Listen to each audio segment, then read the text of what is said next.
Good morning. It's Tuesday, June 11th. And one of the things I really love about doing these rants is some of the stories that I come up with. Some of the things that I find out there that people are really interested in doing.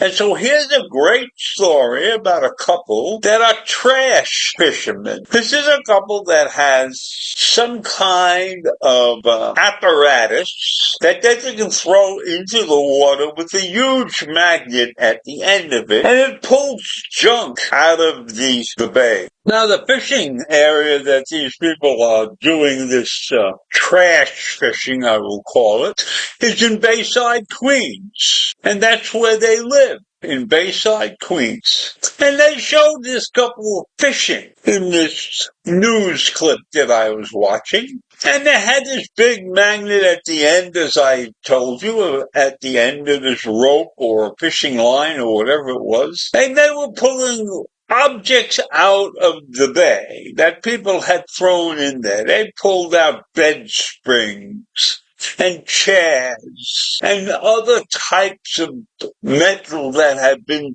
tossed into the bay.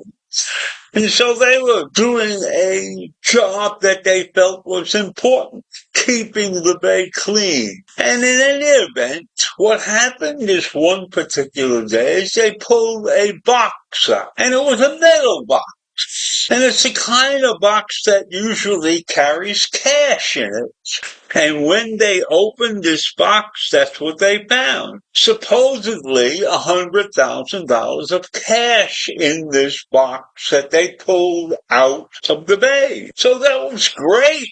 The problem was that these bills were really very, very destroyed. They had been in the water for a while and they were moldy and everything. So they couldn't just take them and go to the store. And they were smart enough to realize that when you find a pile of cash, in fact, when you find anything over $10, you're supposed to report that to the police. Well, they took the cash down to the police station and the police looked at it and it was in terrible shape, having been in the water who knows how long. But the police said, keep it, it's yours. There's nothing we can do about the whole thing. So now they've got this $100,000 in moldy bills, but they're going to take these bills to the Department of the Treasury, and hopefully the Department of the Treasury will replace them with spendable bills. But when they were interviewing the gentleman, he said he's not going to mail it to them. He is going to go to Washington, D.C. and deliver the bills in person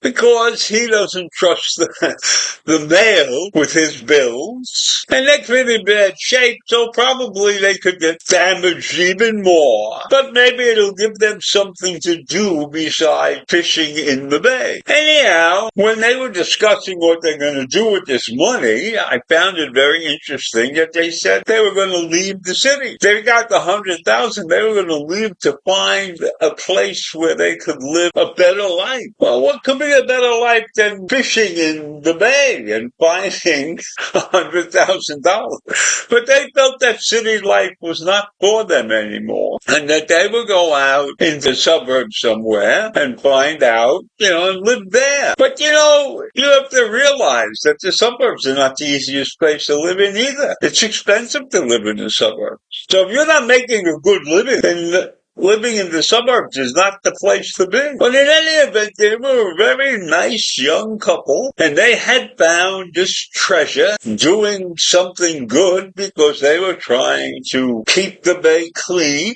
help with the sanitation that exists in this city, and they were lucky. They were lucky that they found this treasure chest of $100,000. Now, when people hear this story, that'll probably increase the number of people that are going to go go and do this kind of trash fishing. Because it's not an expensive deal. It had a long rope with a big magnet at the end of it. You throw it into the water and you pull stuff up. And maybe that's a great way to relax. There's no pressure on you. You're not looking to do anything except get out of the house and be in the fresh air for a couple of hours. And you're throwing this line out into the water and hoping that you come up with something good. And maybe this story has to be on the national news.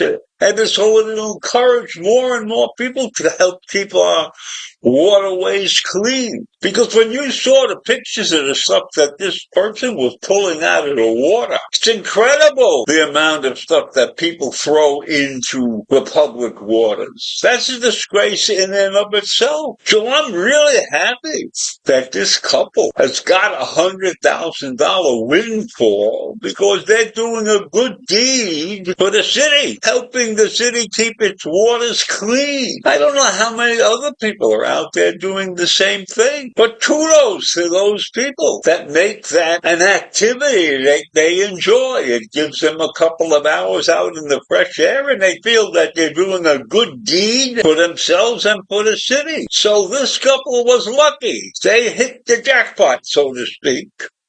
And I hope they get this money and I hope they move to a nice place. But I don't know. $100,000 is not enough to live on Long Island or Westchester or New Jersey. They might have to move down south someplace where it's a little bit less expensive. But I don't know if they can do that. I don't know what kind of jobs they have or anything. It appeared to me in the pictures I saw that they had any kids or anything like that. So I leave you with that this morning. Terrific story. Nothing dangerous. No craziness. No anti-Semitism. None of that stuff in the story. Just a nice, clean, good luck story. So have a great day. I'll see you in the morning. Bye.